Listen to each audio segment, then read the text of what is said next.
Hi, I'm Paul. Welcome to Cambodia. Today we paid a visit to our friends,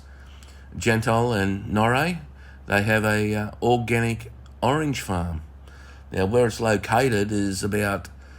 40 kilometres south of Pursat. Now, they grow a lot of other things. They have coconuts, guava,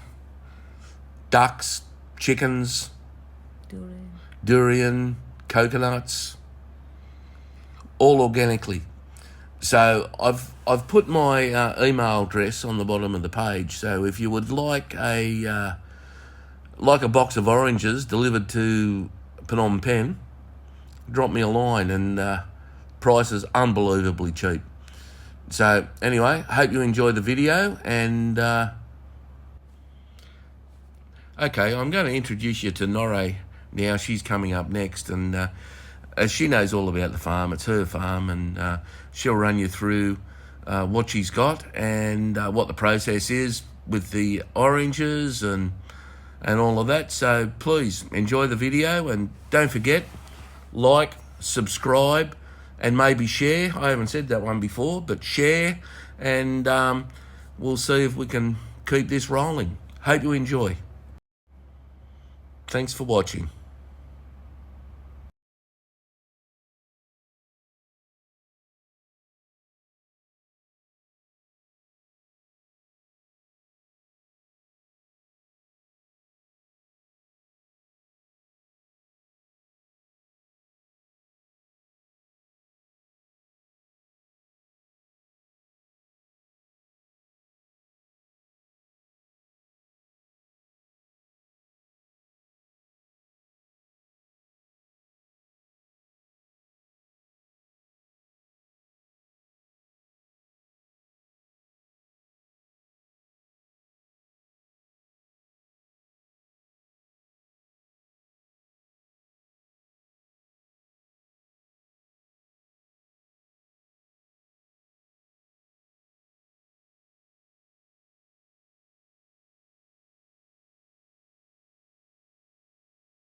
Come on, come on, come on.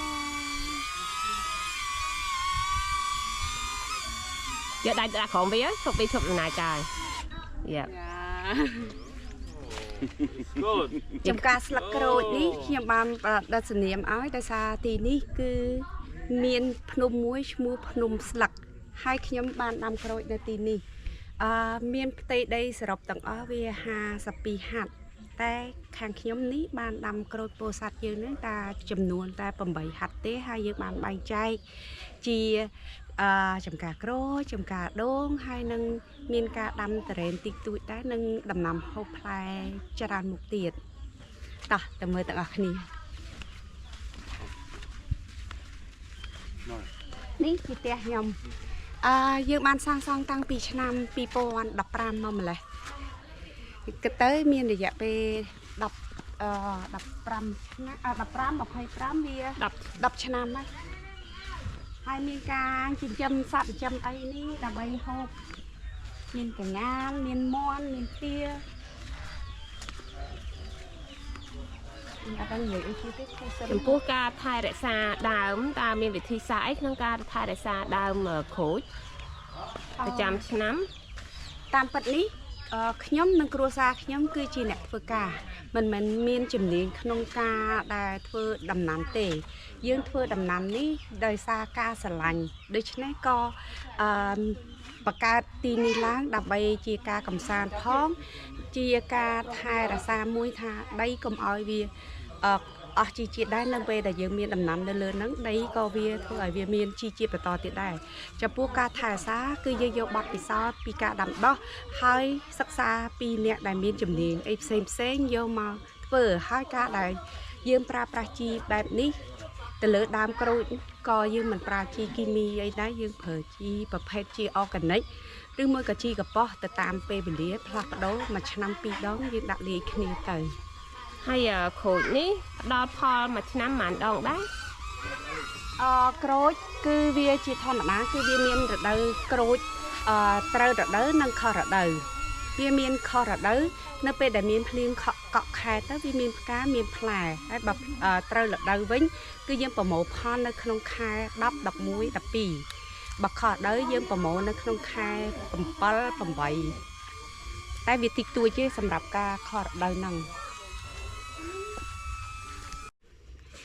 នេះដែលហៅថាក្រូចខុសរដូវឃើញនៅក្នុងពេលនេះគឺមានក្តាប់ប៉ុណ្ណឹងហើយក្រូចហ្នឹងយើងអាចប្រមូលផលនៅក្នុងខែ8បាននេះជាក្រូចខុសរដូវបើក្រូចត្រូវរដូវគឺក្នុងខែនេះធ្លាក់ភ្លៀងគឺវា sorry ក្រងអូយដាច់វាអត់ចូលទួមុខចូលទួដាច់វាចូលទួអញខ្លាចខាងចាំកាត់អានឹងចោលថប់ទៅព្រោះវាមានក្តាប់ប៉ុណ្ណេះហើយអានេះគឺក្តាប់វានៅក្នុងខែដែលវាកាន់ផ្កានៅក្នុងខែប្រាំងដូច្នេះខែនេះគឺវាក្តាប់ប៉ុណ្ណឹងហើយយើងអាចប្រមូលផលវានៅក្នុងខែ7ទៅខែ8ដោយឡែកបើដែលហៅថាក្រូចត្រូវរដូវគឺរដូវនេះគឺរដូវវស្សាភ្លៀងកក់ខែមិនវស្សាទេដូច្នេះក្រូចចាប់ដើមផ្កាចាំតិចទៀតខ្ញុំនាំទៅមើលដើមក្រូចដែលមានផ្កាជាដើមផ្កាដែលខ្ញុំនិយាយថាវាផ្កាត្រូវរដូវហ្នឹងណាគឺវាចេញផ្កាច្រើនមកបែបហ្នឹងគឺក្រូចដែលផ្កាត្រូវរដូវវាមានក្តាប់ផងហើយក៏វាមានផ្កាបន្តទៀតដែរនេះមានផ្កាហើយមានក្តាប់ទៀតអានេះក្តាប់នេះវា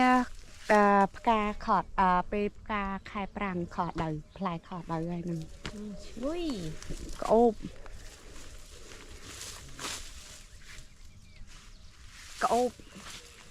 ផ្អែមឆ្ងាញ់